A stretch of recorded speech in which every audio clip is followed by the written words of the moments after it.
नमस्कार, हरियाणा की फटाफट सुबह की 25 खबरों में आपका स्वागत है। एक पहली गुजारिश, यदि आपने चैनल को अभी तक भी सब्सक्राइब नहीं किया तो सब्सक्राइब करें, बेल आइकन दबाएं ताकि हर अपडेट आप तक रोजाना हम पहुंचा सकें। और आप हमें किस जिले से देख पा रहे हैं, किस तहसील से, अपना और अपने जिले का नाम जरूर लिखिएगा। हरियाणा विधानसभा बजट सेशन के तीसरे दिन धर्म परिवर्तन निवारण विधेयक 2022 बिल पास, उल्लंघना पर होगी 10 साल की कैद। हरियाणा विधानसभा बजट सेशन का आज तीसरा दिन रहा। प्रश्नकाल में विधायकों ने सत्ता पक्ष के प्रश्न पूछे। इसके बाद शून्यकाल शुरू हुआ। दोपहर बाद 2:30 बजे सदन की कार्यवाही शुरू दोबारा हुई। इससे पहले हरियाणा विधि विरुद्ध धर्म परिवर्तन निवारण विधेयक 2022 पर चर्चा की तो विपक्ष ने हंगामा किया। इस दौरान कांग्रेसी विधायक रघुवीर कादियान को बिल की प्रतियां फाड़ने पर सदन की शेष अवधि के लिए निलंबित किया गया। कांग्रेसी विधायकों के हंगामे के बीच सदन में बिल पास कर दिया, जबकि कांग्रेस ने वॉकआउट किया। सदन शाम 6:15 बजे तक चला।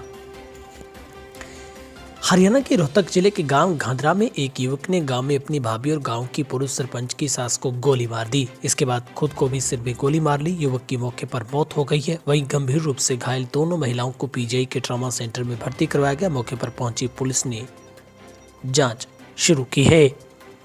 रेवाड़ी जिले में फास्ट ट्रैक स्पेशल कोर्ट ने करीब 3 साल पहले नाबालिग को किडनैप कर उसके साथ दुष्कर्म करने के मामले में दोषी को 10 साल की सजा सुनाई है।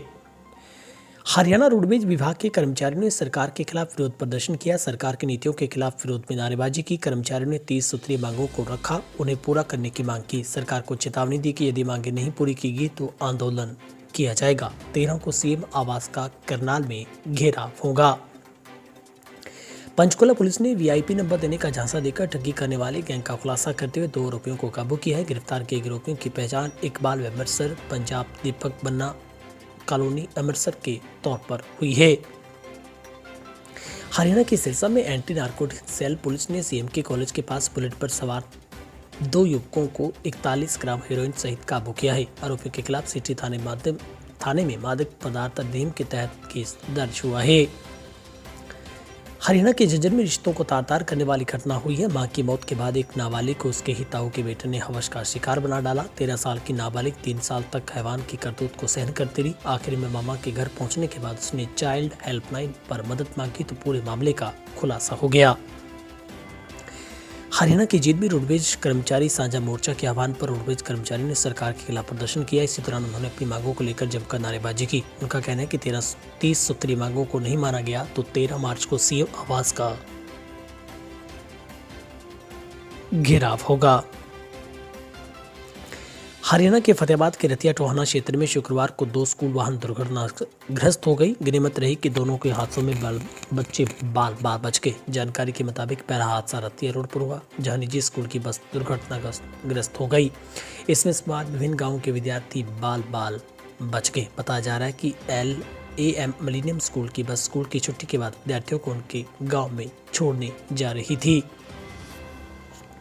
कांग्रेस प्रदेशाध्यक्ष कुमारी सैलजा ने शुक्रवार को हिसार के कांग्रेस भवन में 6 जिलों के डिजिटल सदस्यता अभियान प्रशिक्षण कार्यक्रम में मौजूद रहकर पदाधिकारियों की बैठक ली। प्रशिक्षण शिविर में फतेहाबाद, हिसार, सिरसा, भिवानी, चरखी दादरी व जिन जिलों की विधानसभा प्रभारी चीफ एनरोलर ने हिस्सा लिया। रेवाड़ी जैसलमेर हाईवे पर एक प्राइवेट बस ने बाइक को चालक को कुचलकर उसे मौत के घाट उतार दिया। हादसा गांव गोविंदपुरी के पास उस वक्त हुआ जब बाइक चालक ड्यूटी से घर लौट रहा था। वहीं हादसे के बाद आरोपी बस चालक मौका से फरार हो गया। हरियाणा के गुरुग्राम सेक्टर 31 में बंद पड़े एक मकान में 1 मार्च को मिले 2 हैंड ग्रेनेड के तार जबलपुर के ऑर्डिनेंस फैक्ट्री खमरिया के जोड़ते दिख रहे हैं। सेना पुलिस अर्धसैनिकों के लिए बनाए जाने वाले हैंड ग्रेनेड शून्य मकान में कैसे पहुंचा, इसकी जांच हरियाणा पुलिस के साथ साथ सुरक्षा एजेंसियां भी कर रही है। सोनीपत खरखोदा IMT ने मारुति कंपनी द्वारा उद्योग लगाने की तैयारी में जम्मू कटरा एक्सप्रेसवे का निर्माण कार्य शुरू होने से खरखोदा में जमीन के भाव आसमान छूने लगे हैं। थाना कला मार्ग पर स्थानीय व्यापारी रोमित ने 52,000 रुपये प्रति वर्ग गज प्लाट खरीदा है। मारुति कंपनी के आने की संभावना के बीच बाईपास के अंदर 3.25 करोड़ रुपए प्रति एकड़ जमीन बिकी थी। वर्तमान मौसम प्रणाली द्वारा हरियाणा, NCR, दिल्ली में मौसम लगातार गतिशील व परिवर्तनशील बना हुआ है। शुक्रवार सुबह से हरियाणा, एनसीआर, दिल्ली में मौसम ने फिर से पलटी मारी। फिर से इलाके में गुलाबी ठंड के साथ कोहरे धुंध का सितम देखने को मिला है, जिसकी वजह से रफ्तार रेंगती नजर आई है। राजकीय महाविद्यालय नारनौल के मुताबिक वेस्टर्न डिस्टर्बेंस सक्रिय होने की वजह से मौसम में लगातार बड़े बदलाव देखने को मिल रहे हैं। हरियाणा विद्यालय शिक्षा बोर्ड भिवानी के अध्यक्ष डॉक्टर जगबीर ने बताया कि विद्यालय स्तर पर ली जाने वाली कक्षाएं 9वीं व 11वीं की वार्षिक परीक्षाएं 17 मार्च से प्रारंभ हो रही हैं। इन परीक्षाओं का तिथि पत्र बोर्ड की आधिकारिक वेबसाइट www.bseh.org.in पर अपलोड किया गया है। हरियाणा के निवासियों को प्राइवेट सेक्टर की जॉब में 75% आरक्षण तय करने की हरियाणा सरकार के कानून को चुनौती देने वाली लगभग दर्जन भर याचिकाओं पर हाईकोर्ट में शुक्रवार को सुनवाई हुई। बहस के दौरान केंद्र सरकार की तरफ से कहा गया है कि इस मामले में उसके जवाब देने की जरूरत नहीं है, क्योंकि ये पहला एक्ट राज्य का है। केंद्र ने इसका कोई संबंध नहीं है। हाईकोर्ट ने केंद्र के जवाब पर सवाल उठाते हुए कहा कि इस विषय पर केंद्र अपने को कैसे अलग कर सकता है।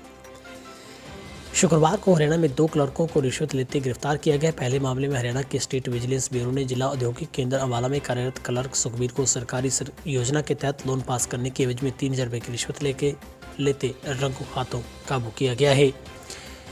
वहीं पर विजिलेंस प्रवक्ता ने बताया कि शिकायतकर्ता मुकेश कुमार ने ब्यूरो को दी गई शिकायत में बताया कि आरोपी क्लर्क प्रधानमंत्री रोजगार सृजन कार्यक्रम योजना के तहत उसकी दुकान पर 5 लाख रुपए का ऋण पास करने के एवज में 10,000 रुपये की रिश्वत मांग रहा है। मिलावटी दूध की शिकायत मिलने पर हरियाणा में कई जिलों में सीएम फ्लाइंग द्वारा की गई छापेमारी में बरामद लगभग 20,000 लीटर दूध को मानव उपयोग के लिए सही न पाया गया, तुरंत नष्ट कर दिया गया है।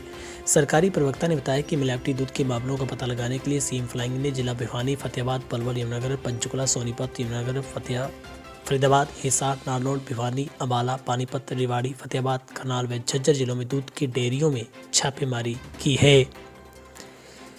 हरियाणा के दूसरे राज्यों के साथ लगती सीमा पर पूरे प्रदेश में पिल्लर लगाए जाएंगे ताकि बॉर्डर एरिया में रहने वाले लोगों के बीच विवाद उत्पन्न न हो। पानीपत जिला ने इसकी शुरुआत कर दी है। जानकारी मुख्यमंत्री दुष्यंत चौटाला ने हरियाणा विधानसभा के सत्र के दौरान सदन के सदस्य द्वारा पूछे गए प्रश्न के जवाब में दी। उन्होंने बताया कि हरियाणा प्रदेश की पंजाब, दिल्ली, यूपी, हिमाचल प्रदेश व राजस्थान के साथ सीमा लगती है, जहाँ पर कई बार लोगों के बीच अपनी जमीन हद को लेकर परस्पर विवाद होते रहते हैं। इसके समाधान के लिए राज्य सरकार ने पूरे प्रदेश की सीमा पर पिल्लर लगाने का निर्णय लिया है।